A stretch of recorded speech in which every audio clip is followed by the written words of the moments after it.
Yo les bros, bienvenue sur Spatule Bro. Aujourd'hui on va encore une peut-être petit décryptage, petite analyse, petite...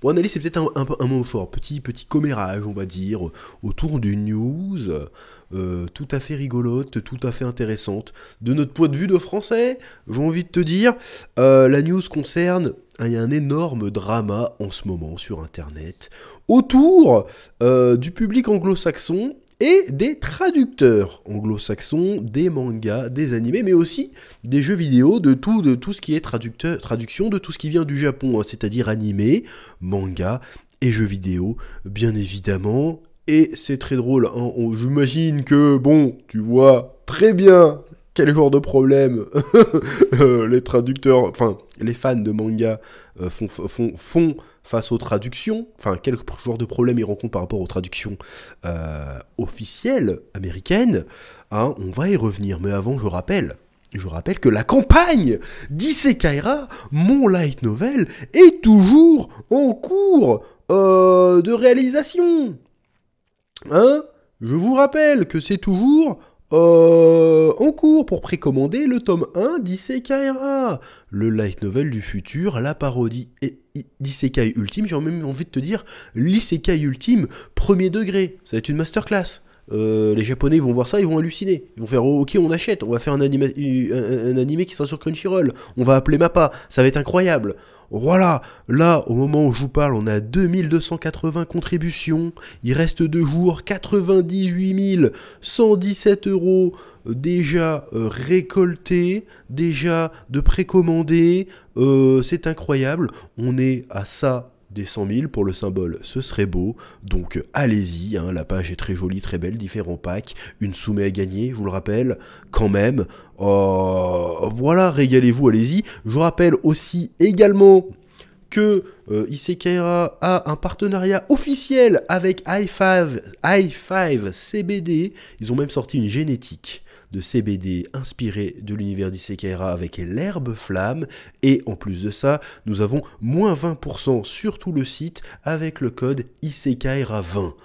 Voilà, tous les liens sont dans la description, et place à la news. Avant, je me revigore avec un peu de café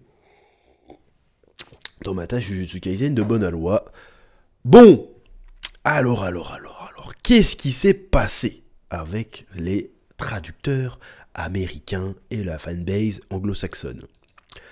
Alors, tout a commencé quand l'éditeur de... comment s'appelle, de The Ancient Manus Bride, dont j'ai oublié le nom, c'est pas grave, ça doit être marqué quelque part dans l'article, mais on s'en fiche, qui fait du simulpub, c'est-à-dire c'est comme le simulcast, mais pour les mangas, hein, ce qui est de plus en plus fréquent et de plus en plus généralisé, ce qui est très très bien, parce que ça reste quand même le meilleur moyen de lutter contre un fléau qui concerne l'animation japonaise, et aussi, bien évidemment, la publication de mangas, c'est bien sûr le piratage, le scantrad. Et donc le meilleur moyen de lutter contre ça, c'est de proposer, dans un délai le plus court possible, une traduction afin que tout le monde puisse profiter des chapitres et des épisodes de manga en même temps. Bon, le simulcast maintenant c'est quand même bien ancré dans les modes de consommation, mais un peu moins le simulpub, même si l'application de Manga Plus de la Shueisha cartonne et s'ouvre à de plus en plus de langues un peu partout. Il y a de plus en plus de titres en français sur Manga Plus, donc ça c'est très bien. Jusqu'à présent il y avait surtout US et espagnol en termes de langue. Bref, donc pour pallier à ce problème de délai qui encourage le piratage, enfin, même c'est pas une excuse, mais voilà, c'est un fait, l'éditeur de Ancient Manus Bride a eu l'idée, pour accélérer les délais, d'utiliser l'IA pour traduire plus vite les bulles des chapitres du manga, évidemment sous supervision humaine. Et ça a fait scandale. Bon, évidemment, la notion d'IA et de création, c'est un débat depuis quelques années maintenant. Et bon, ça portait surtout sur le fait de la création graphique. Hein. C'est-à-dire que, vas-y, maintenant on n'a plus besoin de graphistes, on n'aura peut-être plus besoin de modélisateurs 3D ou de trucs comme ça, parce qu'on a les IA et bon, on fera tout plus vite. Et là, effectivement, beaucoup s'inquiètent pour leur carrière et tout ça. C'est tout à fait légitime. Et là, ça arrive, l'affaire de l'IA arrive ailleurs. dans le domaine de la traduction. Bon, après, il y a débat. Est-ce que la traduction est un artisanat en soi? Je sais pas. Peut-être. Alors, est-ce que c'est un métier? Évidemment, c'est un métier compliqué, c'est un métier qui demande du skill, qui demande du savoir-faire, qui demande à la fois une compréhension de la langue japonaise, mais aussi de la culture, afin de le mieux adapter, de faire un travail d'adaptation et de traduction. Je pense que c'est pas la traduction le plus dur, c'est plutôt l'adaptation pour capter le plus possible l'essence du manga d'origine pour le retranscrire à un public extérieur au Japon. Donc c'est un métier difficile. C'est un métier qui demande une subtilité qu'une IA, a priori, n'a pas. Pour le moment. Donc, ça peut poser la question de oui, mais si c'est traduit par une IA, même sous supervision humaine, oui, ça enlève l'authenticité de la traduction, et tutti quanti. Donc, il y a évidemment, alors on en voit quelques-uns dans l'article, là, je vais pas lire parce que c'est en anglais, de traducteurs qui se plaignent, qui disent oui, on va perdre notre travail, bon, ce qui est un peu logique, hein, donc l'inquiétude est logique et légitime, on va perdre notre travail, on va perdre tout le côté humain derrière la traduction, les IA c'est du caca, nanana. Bon, jusque-là, ça pourrait s'entendre. Sauf, plot twist, c'est que le public, certains lecteurs, joueurs, amateurs d'animé, se sont un peu penchés sur la traduction, les traductions US, anglo-saxonnes en tout cas. Et force est de constater que les traductions humaines, sont pas si bonnes en fait. C'est ça qui est ouf. Et ce qui a mis le feu aux poudres, c'est le streamer, youtubeur Asmongold, qui est un des streamers les plus connus au monde, les plus regardés au monde. Moi je l'avais découvert à l'époque du procès de Johnny Depp parce qu'il faisait des réactions. Et du coup c'était plus facile à suivre comme ça. Et donc il est en train de parler avec un VTuber sur les mangas là. Et il a découvert une traduction, sur un extrait qui a énormément tourné, une traduction de Dragon Maid en dub. Alors les sous-titres en général ils sont bien, c'est le doublage US qui pose problème. Je vais vous montrer l'extrait. Bon, j'espère que vous parlez un petit peu anglais, mais c'est édifiant. Au pire je vous traduirai après, mais c'est édifiant. On va regarder ça ensemble. Let's go Marijo, j'espère que normalement le son est bon. On va regarder ça. Que là, donc là, le gars lui explique voilà, bon, écoutons. I wanted to wear something different so people wouldn't look at me. Yeah. And in the localization, it says, "Oh, those pesky patriarchal societal demands were getting on my nerves." Yeah, quite the leap. Voilà. Alors, je traduis vite pour ceux qui parlent pas anglais et si jamais le son est dégueulasse. Le gars lui explique à Smongol que oui, il est tombé sur beaucoup de gens sont tombés sur la traduction, le doublage US de Dragon Maid, qui est un animé qui a eu son petit succès, un espèce d'arrêt mechi un peu rigolo, que je vais regarder quelques épisodes d'ailleurs, c'était plutôt sympathique.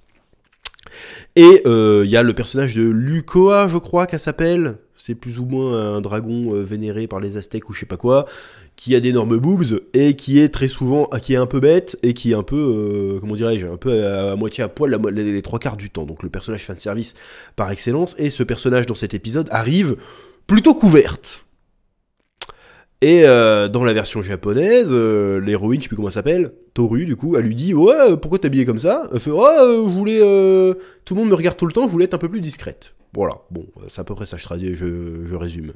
Dans la version américaine, la même scène, la Toru, elle fait « Pourquoi tu portes ça ?» Et là, la Lucoa sort « Ah, c'est parce que j'en ai marre de la pression patriarcale et des normes patriarcales, et ça commence à m'énerver, alors du coup j'ai décidé de me couvrir. » Voilà. Ce qui change totalement le sens du délire. Hein. On va quand même regarder l'extrait jusqu'au bout pour voir la réaction d'Amongol qui est Gaultière. Mais voilà. No way though, right? Like that's so outrageous. I don't even believe. Il est vénère, c'est normal, c'est normal. No way, that's great. Or what? No, I don't believe. I want to see it. I want to fucking see it. What's the title? Bon là, il dit qu'il y croit pas, il veut le voir pour le croire. See it right now. Coming. Hey. Oh hi. What are you doing here, Lucoa? To see you and bring these. Want some snacks? Duh. Thank you. What are you wearing that for? Bah, ça sert à rien de la couvrir, vu comment elle est chère. Bon bref. So I changed clothes. Give it a week, they'll be begging you to change Voilà. Voilà. C'est un truc de fou quand même. C'est un truc de fou. Tu vois ça, tu fais non mais c'est un truc de fou. Et après, on nous dit qu'on est parano quand on voit de la wokerie partout. Est-ce que c'est pas un truc de fou en vrai? C'est un truc de dingue. Moi, je suis japonais. Je vois ça. Je fais mais pourquoi je paye ces trous de balles? Ils massacrent le truc. Vas-y, laisse tomber. Je vais utiliser l'IA aussi, c'est logique. Donc ce truc-là, comme le gars est très très connu, ça a buzzé de fou. Et donc la polémique a enflé de fou. Et donc les gens se sont mis à lister toutes les traductions orientées politiquement sur les animés et les jeux vidéo. Voilà, donc là il y a tout un... Là il y a un autre extrait.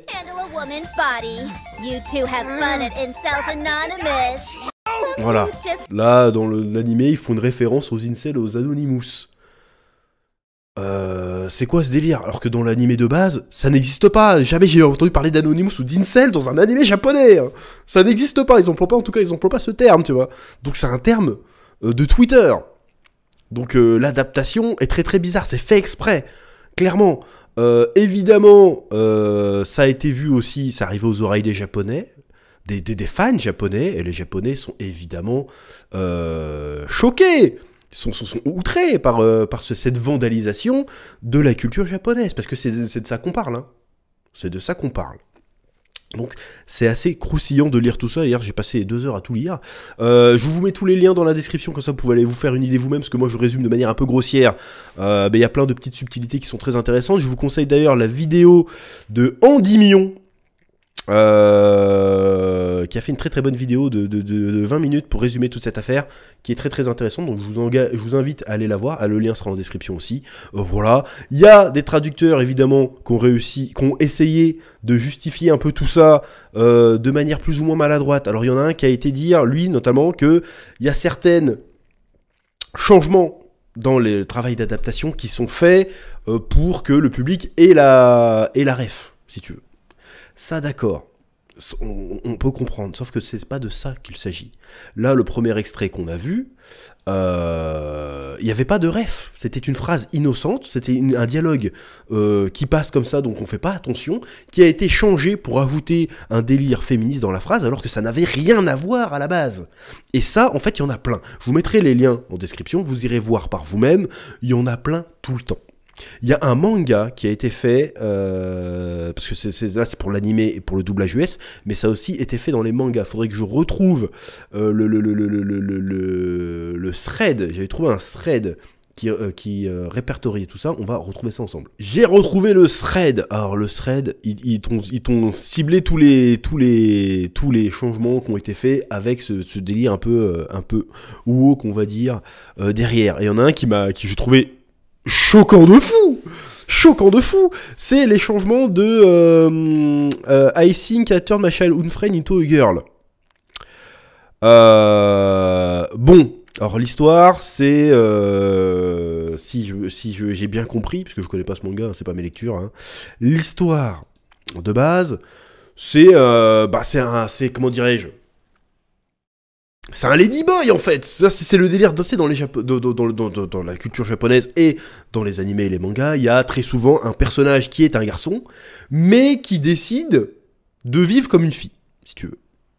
Mais ça reste un garçon. À aucun moment il dit que je suis une fille, tu vois. Ça reste un garçon, c'est juste que voilà, il se fait des... Bon, là je suis désolé, je suis caricatural, mais il se fait des couettes, il met des robes, il est content, il est joli, il est mignon, voilà. Et là, ils ont changé le truc en américain pour le faire passer pour un personnage trans, alors que c'est pas ça. Donc ça a changé énormément le propos du délire. En fait. C'est devenu ils ont transformé ça en outil pour parler de transidentité, alors que c'était pas le sujet de base.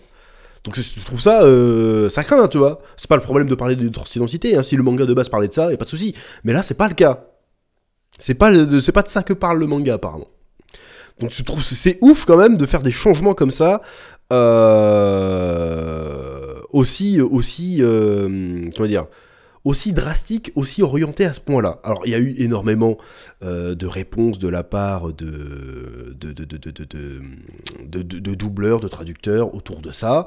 Notamment une qui a ouvert sa bouche qui double justement Lucoa, j'espère que ça s'appelle vraiment Lucoa dans Dragon Maid, bon, qui se prend une avalanche de harcèlement pour le coup, mais en même temps, elle encourage le truc. Alors, je dis pas que c'est bien, je dis pas qu'elle mérite ça, mais elle a fait genre, vas-y, c'est moi qui écris tous les dialogues, alors que c'est pas elle qui écrit les dialogues en réalité.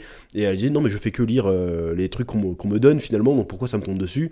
Et c'est parce qu'en fait la meuf est une militante féministe aussi, encore une fois, donc du coup voilà. Et évidemment il y a bon nombre de traducteurs qui sont aussi dans cette mouvance là, dans ce délire là, et qui mettent leurs convictions personnelles par-dessus le travail des auteurs qu'ils traduisent et qu'ils adaptent. Et ça c'est un problème, parce que normalement ton travail c'est de retranscrire au maximum l'œuvre d'origine tout en l'adaptant à l'audience de ton pays. C'est ça, t'es pas censé mettre de toi dedans. T'es censé être un pont. Tu peux pas t'arrêter au milieu du passage et en fait passer ta marchandise à toi. Ça marche pas comme ça. En tout cas, moi, c'est pas comme ça que je conçois le truc. Après, c'est pas mon boulot, c'est pas mon machin, mais quand même, c'est très très bizarre. Et en fait, ce que je trouve intéressant là-dedans, c'est que les Américains, ils passent par là où nous sommes passés, le public français, depuis les années 80 à 90. C'est-à-dire que nous aussi, quand on a bouffé des animés et des mangas au début, c'était vachement trop adapté. C'est-à-dire que Ranma 1/2 Akane s'appelle Adeline. Tu vois, on avait des trucs comme ça. C'est-à-dire que Ryo Saiba, il s'appelait plus Ryo Saiba, il s'appelait Nicky Larson. Et elle s'appelait Laura Marconi. Parce qu'elle était d'origine italienne, alors qu'elle a rien d'italienne. Elle s'appelle Kaori, je sais plus comment. Ouais, j'ai oublié le blaze. Makimura. C'est censé se passer à Shinjuku. Non, là, ça se passe à Paris. Ils vont dans des love hotels? Non, ils vont dans des restos végétariens. Alors, pour nous, à cette époque-là, ça rend le truc rigolo et nanardesque, aujourd'hui. Donc, on a gardé une espèce d'affection pour ces traductions et ces localisations, ces adaptations complètement abusées. On peut penser aussi à, comment dirais-je, Ken le Survivant, bien évidemment. Mais c'est les exemples les plus nanardesques qui ont survécu jusqu'à aujourd'hui, mais c'était le cas pour tous les animés. Maison Ikoku qui devient Juliette Je t'aime. Voilà. Par exemple. Lucie l'amour et rock'n'roll, ça s'est jamais appelé Lucie l'amour et rock'n'roll à la base, tu vois ce que je veux dire? Quand ils allaient manger des crêpes, c'était pas des crêpes, c'était des okonomiyaki, tu vois. Donc, nous on a bouffé ça, pareil, mais c'était à une autre époque, si tu veux. Là, aujourd'hui, là je vais sortir l'argument que je déteste, mais là, aujourd'hui, en Beat 2024, en 2024, on peut plus faire ça, parce qu'on le voit, et en plus, à l'époque, nous, on pouvait souffrir en silence. À l'époque, au début des années 2000, en tant que fan de manga, tu sais, il n'y avait pas Internet aussi développé, tu pouvais que souffrir en silence en regardant certaines VF. Tu voyais que c'était massacré, mais tu souffrais en silence, tu mangeais parce qu'il n'y avait que ça. Sauf qu'après, on a pu avoir accès aux VO sous-titrés. Après on a eu accès à Internet, le public a grandi, le public a pu s'exprimer, et l'industrie de la traduction en manga et aussi pour les animés, le doublage animé, a fait énormément de pas en avant. Aujourd'hui les VF, on aime ou on n'aime pas les voix qui sont choisies, mais les travails d'adaptation est nickel. Quand un truc se passe au Japon, ça se passe au Japon. Quand les trucs ils font un truc typiquement japonais, c'est un truc typiquement japonais. Ils vont pas changer. Là aujourd'hui tu sors City Hunter, ils vont pas dire resto végétarien, ils vont dire Love Hotel, y a pas de problème. Donc en fait, les Américains sont nouveaux dans le domaine du manga et ils commencent à voir le truc arriver et ils subissent la même chose que ce que nous on a vécu il y a 20 ans déjà en fait. Sauf que c'est beaucoup plus violent pour les Américains parce que c'est pas juste débilisé et infantilisé et localisé mode ça se passe à New York comme ça, c'est beaucoup plus pernicieux que ça, c'est presque plus grave que ça, c'est que là ils sont pas juste en train de te vendre des animés au kilomètre comme nous à l'époque pour que les parents laissent regarder laissent leurs enfants devant en changeant les trucs violents par des trucs rigolos pour aseptiser le truc et le rendre un peu plus family friendly. Non, là c'est autre chose. Là on te prend une histoire japonaise alors que les Japonais sont très très éloignés de toutes ces histoires de woke, de LGBT et trucs comme ça. Ils sont très très éloignés de ça, hein, le Japon. Ils en ont rien à foutre. Moi j'ai déjà parlé avec des Japonais, je peux te dire attention, hein, ils sont pas du tout dans ce délire-là, je peux te l'assurer. Là, c'est que ils passent un filtre politique, en fait, sur les œuvres avant de te les montrer. Et ils le font de manière pernicieuse. C'est-à-dire qu'ils changent des petits dialogues comme ça. Alors, le coup de Dragon Maid, Pourquoi vient de parler de pression patriarcale? La meuf, elle en a rien à foutre, c'est une déesse. Enfin, c'est un dragon divin, elle s'en bat les steaks. Elle s'en bat les steaks de ça. Pourquoi ils l'ont rajouté? Ils l'ont rajouté parce que, comme ça, tiens. Pourquoi vous faites ça? Il faut pas faire ça, faut arrêter de faire ça. Donc c'est croustillant de voir que oui, vous respectez pas le travail, c'est ça l'ironie de la situation. C'est oui, les Japonais ne respectent pas le travail des humains, et si vous êtes d'accord avec cette utilisation de l'IA, vous méritez pas nos traductions, nanana.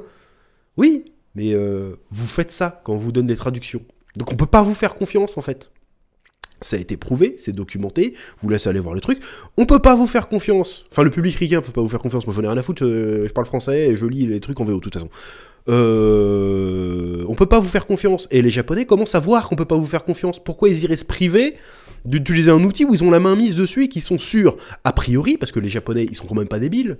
Même ils parlent anglais, les Japonais, quand même, les mecs qui s'occupent de ça. Ils voient la traduction IA, ils peuvent savoir si ça correspond avec ce qui a été dit ou pas dans la version machin. Alors moi, je suis pas pour, forcément, l'utilisation de cette IA, mais comment tu veux... Pardon. Pardon, je bois un petit coup. Comment tu veux contre-argumenter quand à côté, vous faites des trucs comme ça? En fait, et c'est partout, hein, dans les jeux vidéo, dans les animés... il modifie le sens des scènes sans raison aucune. Tu modifies le sens d'une phrase qui peut paraître choquante. Genre le mec qui dit un truc raciste ou homophobe. À la limite, je peux comprendre que tu essayes d'adoucir le bordel pour que ça soit moins choquant pour une audience, pour une autre audience. Ça, je peux comprendre. Mais c'est pas de ça qu'il s'agit. C'est de changer des phrases anodines, parce que c'est de ça, hein, des phrases anodines, pour y incorporer un sens militant qui n'est pas présent dans l'œuvre d'origine. Donc tu peux pas d'un côté me parler de respect du travail des auteurs, parce qu'il y en a qui considèrent les traducteurs comme des auteurs, et en même temps utiliser ce statut d'auteur pour modifier la parole d'un autre auteur. Donc il y a une hypocrisie, il y a un double discours qui ne passe pas auprès d'une bonne partie du public animé US, ou en tout cas anglo-saxon, et c'est bien normal, et je trouve ça très très rigolo de voir que les Américains ont vraiment du retard sur nous à ce niveau-là, et que... Bon, après je dis ça, j'ai pas regardé d'anime en VF depuis très longtemps, ça se trouve on se tape la même chose au niveau Wokri et tout, mais bon en France on est encore, heureusement, un peu épargné par toutes ces conneries. Voilà. Donc c'est assez rigolo de voir ça. De voir ce truc-là, de voir ce drama-là. On va voir comment tout ça va évoluer. J'espère que ce sera pour le mieux. Mais sinon, après, les gars, regardez en VO, hein, tout simplement. Hein. C'est triste à dire, mais regardez en VO, parce qu'apparemment, ce problème n'est pas trop là dans les traductions sous-titrées. Donc c'est pas les mêmes gars, apparemment. Donc on verra bien. Bref, qu'est-ce que vous pensez de cette polémique? Qu'est-ce que vous pensez de ça? Moi, ça me fait beaucoup rire et ça m'inquiète un petit peu parce que c'est chaud, hein, depuis combien de temps ça dure cette histoire? Bon, je suis pas américain, donc ça me concerne pas trop, mais je trouve ça très très marrant de faire le parallèle avec notre propre histoire française avec la traduction et tout ça. Bref, puis bon, ça parle aussi des IA, tout ça, donc c'est un sujet intéressant. Vous me dites ce que vous en pensez dans les commentaires.